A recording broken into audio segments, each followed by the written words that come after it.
Wow. Welcome, Aisha. Thank you. Nice to be here, Karen. Yeah, lovely to see you too. You're looking a bit smiley and happy.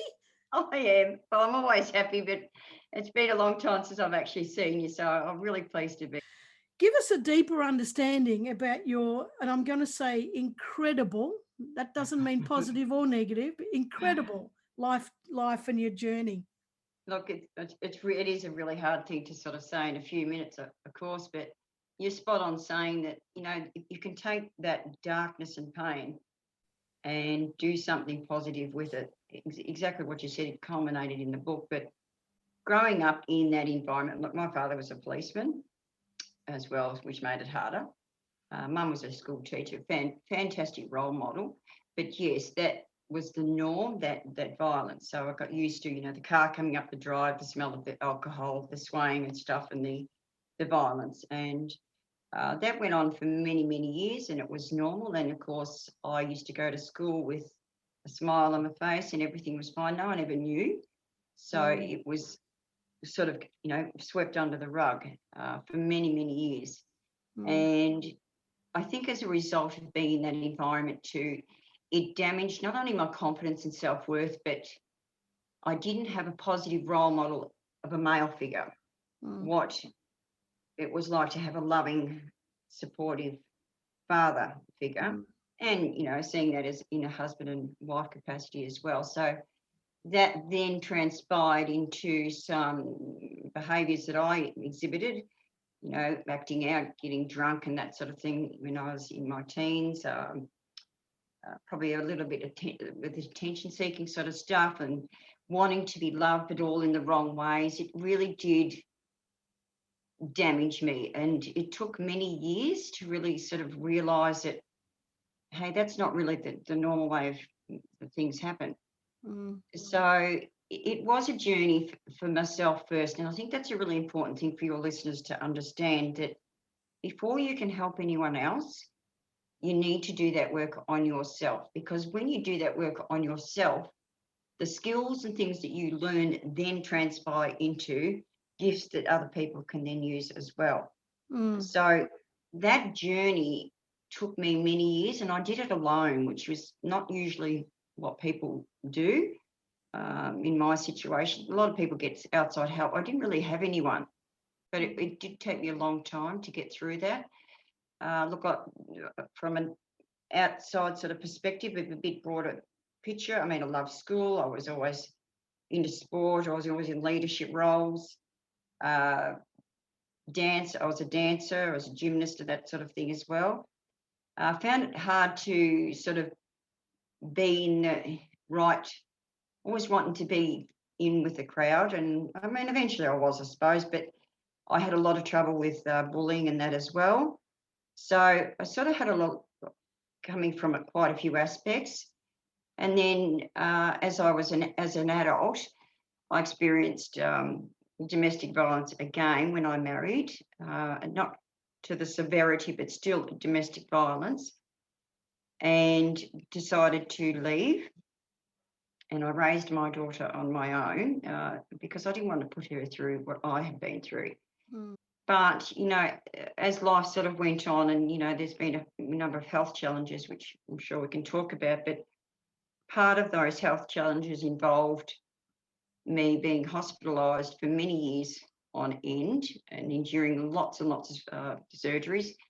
And women who have experienced this will understand about endometriosis and its gripping effect on mind, body and soul. And it certainly did that with me, it culminated in around 40 surgeries, which then had another effect of, hey, well, they're the doctors. They know better than me. Let them make all the decisions. So again, it reinforced that I didn't have a voice. I was powerless. They know better than me. So again, that victim mentality was again reinforced. And I got validated. Well, you're sick and you're not doing well. And so again, it was everybody around me was giving the validation that I needed, but it wasn't in the right way. 2016 and 2018 were the two big years where things went like a movie almost, I would say. In a nutshell, I got mixed up with the wrong crowd. I had a boyfriend at the time, and he was into the drug scene, which sort of unravelled as we sort of went along in the relationship. And as things started to feel off, I didn't listen to the cues.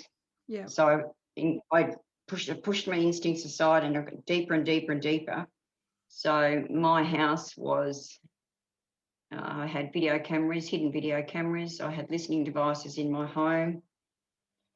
And I didn't know who was doing what, but there was, like, in inverted commas, calling cards left. For example, I have short hair, and there would be a hair tie tied around a deodorant bottle, or there would be a knife sitting up in the wardrobe. Something would be gone missing, or an item that I hadn't seen for a long time would suddenly appear. There were things that were really messing with my mind, and this went on for like 3.5 months, where I was stalked, and even my phone was controlled. So it really culminated to the stage where I couldn't get actually any help from anyone. I couldn't get from the police. I couldn't get it from domestic violence services. I couldn't get it from families or friends without endangering them. There was just nowhere to go. And it culminated to the point where I thought, well, they're either going to kill me, I'm going to commit suicide, or I can do a 180 and do something that no one would ever think that I would do. And that's the one I chose. Yeah. I packed up the car, put in a few clothes, got my daughter to safety. I got her, I set it up with Mum, and that set the journey in motion. And from there, I never looked back. I knew I was worth more. Yeah. I knew it in the core of my being that the situation that I found myself in was so out of control, and it just wasn't me. I'm organised, I'm methodical. Yes, I'd like to do things on the spirit of the moment, but it's boomity, boomity, boomity, boom. This is not me. And that's where that starts to stir things internally. So then I think that's where it transpires into, how can I get something better for myself? When I first met, we make assumptions, because when I first met Aisha a few years ago, I automatically assumed that she, came from the Middle East, and that was, she'd somehow come out here. And that was a bad assumption. It was a terrible assumption. And not that I was seeing her as less than. There's just an assumption that we make before we even get to know someone. But you wear the hijab, and which makes it obvious to others, and we shouldn't make assumptions, but it is obvious that you now of Muslim faith. You are of Muslim faith now. Muslim, and so has that made you a target for harassment? Well, I'll go back a step first. Yeah. Because you hit on a really passionate. I'm quite passionate about this. Yeah. So as I said, I was born and raised in country Victoria. Now, Islam, for a start, means peace, and the word Muslim means submit to, follower of God, submit to God. That's all it means. It's the Arabic word. But the interesting thing that you touched on was I was very similar. I had a very negative view about Islam many years ago. I didn't have a negative view. Oh, I did, though. I just want to clarify that. No, this is me. No, I can't talk from your perspective. No. I thought Islam was your married child brides, that you're all bombers, you're all terrorists, and basically I don't want anything to do with you. Well, nothing could have been further from the truth. It was a personal journey, Karen. For me, I was a Christian for many years, and then basically told the church to go and stick it because the hypocritical things that were happening, plus I couldn't get answers to questions. And I said, well, honestly, stuff just didn't add up for me. Yeah. And for me, it was terribly important to find out about the truth. This is from my perspective, about Jesus. That was the critical aspect. Was he the Son of God? Did he die on that cross? Was he? And that's what spurred the journey.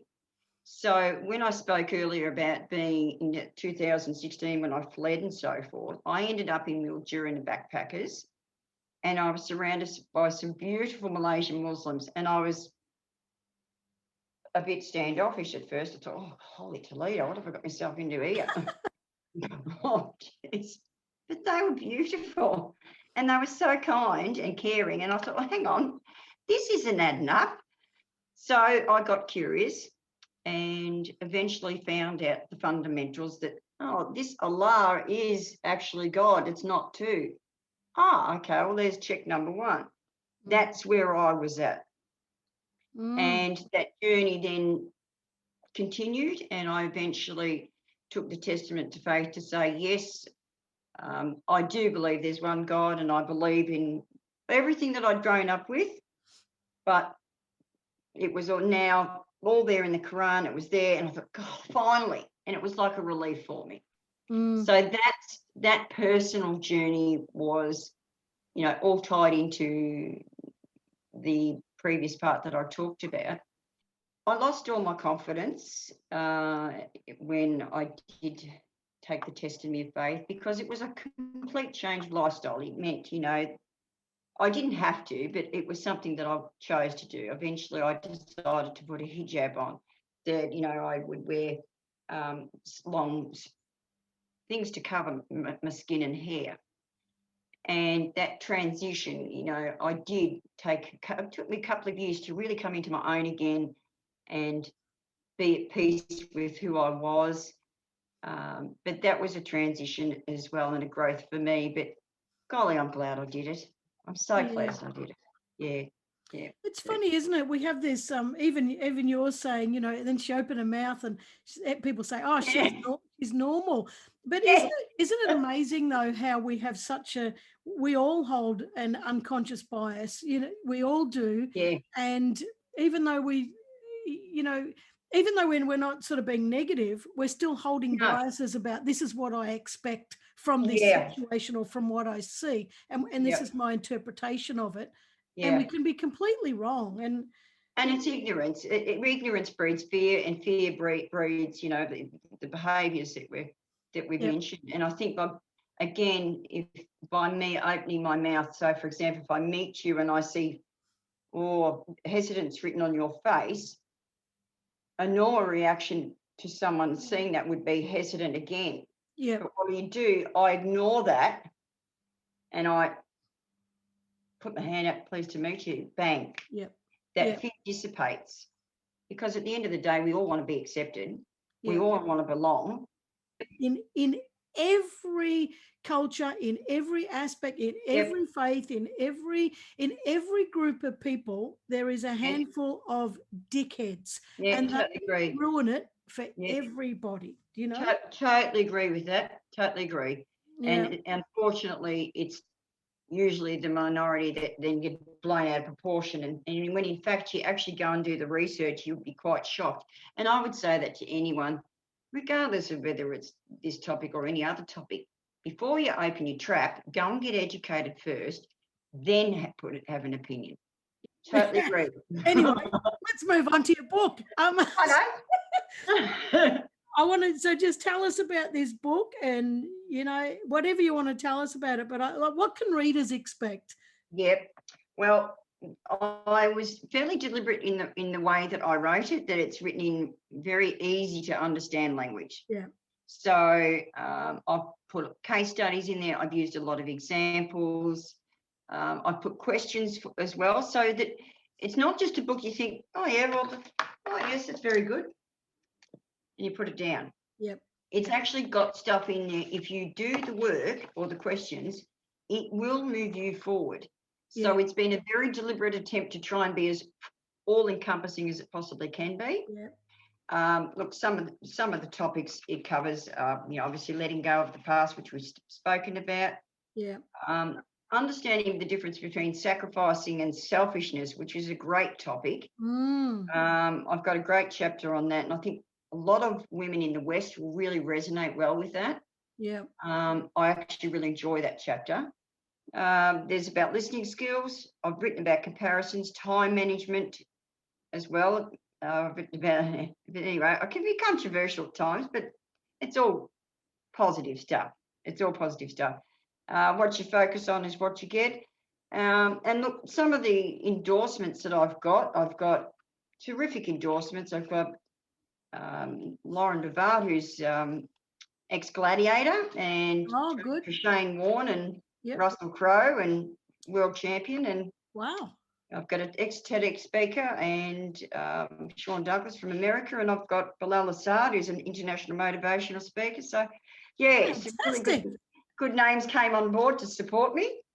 But it's simple and easy as far as readability, flow. If you do the work, it will help you. Yeah. And look, in all honesty, I'm really proud of it. I am so proud of it. I've worked my guts out for 12 months, just hammer and tong, literally. And it's the hardest thing I've ever done. It was a test for me too, as far as commitment and seeing this through.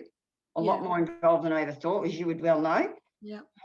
But yeah, I did. I worked my little heart out, and I'm really proud of the results. Oh, I love it. And I love that you've got the courage to say, I'm really proud of it, because a lot of us good old Aussies, we don't get up there and say, oh, I'm proud of myself. And we bloody well should more often. And to hear you say that, that's awesome. And I love what you're saying about how, well, you didn't say these words, but I've interpreted, and I reckon I'm right, is when you started off, you didn't know how to do it. You didn't know what the hell you were doing. And you just belted your way through it. Yeah, that's it. I did. I mean, down there's a pile of copy 1, copy 2, copy 3, and that's what's actually really involved with writing a book. Yeah. But it is, and like you said earlier, get a pen, start writing. It starts literally like that. And I did want to say too, if any of your listeners are young people or they're middle-aged, doesn't matter. If they're in a stage where they are wanting to move forward and they're thinking, oh, God, look at them. I could never be like that. Yep. Step back from that. We were once where you are. It takes time. It is a journey. It's not a race. And, I really wanted to reiterate that point, because I know when I was there once upon a time, I'd be looking and think, I could never do that. I'll never. How did they do it? How? And in fact, asking for help is a sign of bravery, being courageous.